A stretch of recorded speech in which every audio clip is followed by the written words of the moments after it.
Hello and welcome to the Hearing Aid Man, where I'm going to give you an honest, professional opinion and review of the Oticon Go Pro.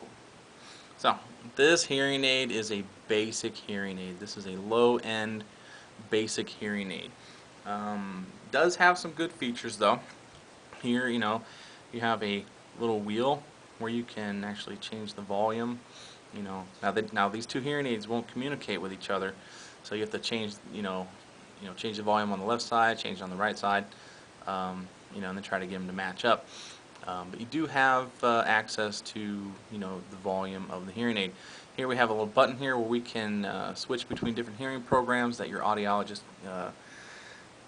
can, if necessary, or if you want these programs. I think you can put up to 4 programs into the GoPro hearing aid, and you can just switch between different hearing programs.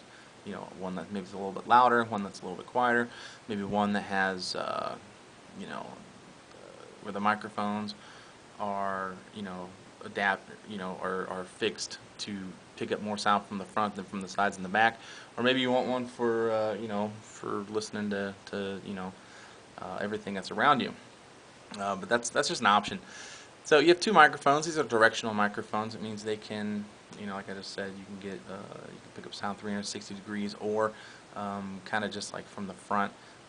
What's the sounds coming from the front will be more amplified than what's coming from the back and the sides.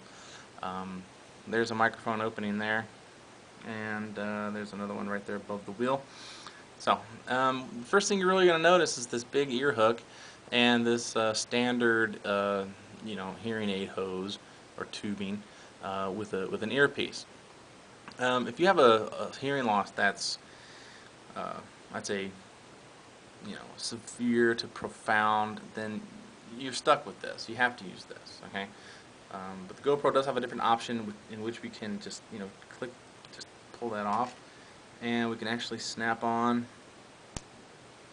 a little thin tube there.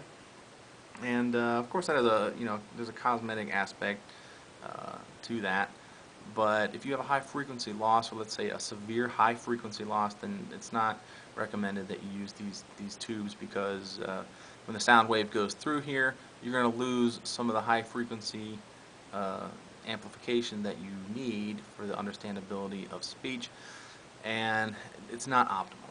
Okay, but if you have just like a mild to moderate loss, then you can definitely stay by, just use this. I'm just going to go back to the other one here, because there we go.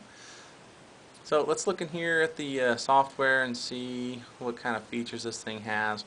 I'm just going to switch on one side, okay? So it has, you would think, oh no, look, it only has 3 channels. Well, you got to go down here and click on that, and then it opens up the whole thing for you, and then you can see you actually have 4 channels. You have an MPO, which is the maximum power output, which kind of hinders the hearing aid from amplifying sound too much. If somebody's like sensitive to loud sounds, then this has to be reduced a little bit, but you don't want to reduce it too much, because then the understandability of speech will be negatively influenced. And yeah, but it's a good feature. Actually, this MPO, all medical grade hearing aids need to have an MPO or some kind of system in it that's going to keep the hearing aid from over amplifying sounds. That's why I always say stay away from these cheap devices that look like hearing aids, but you buy them at like Walmart or whatever, Walgreens, or even on the internet you can get them. It's like amplifies sound 100 times or 30 times or whatever it is, right? Only $19.95. Don't get those, because those are dangerous. It could, if an ambulance drives by and it amplifies the 110 decibels that the ambulance is already emitting, another 20 decibels, then you're gonna have a bigger problem than when you started with. So here I can change. We can change the compression. I could turn the background noise reduction, on or off, and I can also change how the microphones work. I can either have it, amplify more sound from the front than the sides and the back, or 360 degrees. Um, this is a fully digital hearing aid. It's not a bad hearing aid, but it is a very basic one. If you're, uh, you know, more active in your life, you maybe still work a job, this probably isn't going to be, the best hearing aid for you. I wouldn't pay a fortune for this either. So if you're offered one of these and you think the price is a little too high, you might want to shop around a little bit and see if you can get a cheaper one. I can't give you prices because, I mean, prices change from location to location, country to country, and, from audiologist clinic to audiologist clinic. That's really basically all there is to say about this hearing aid. Um,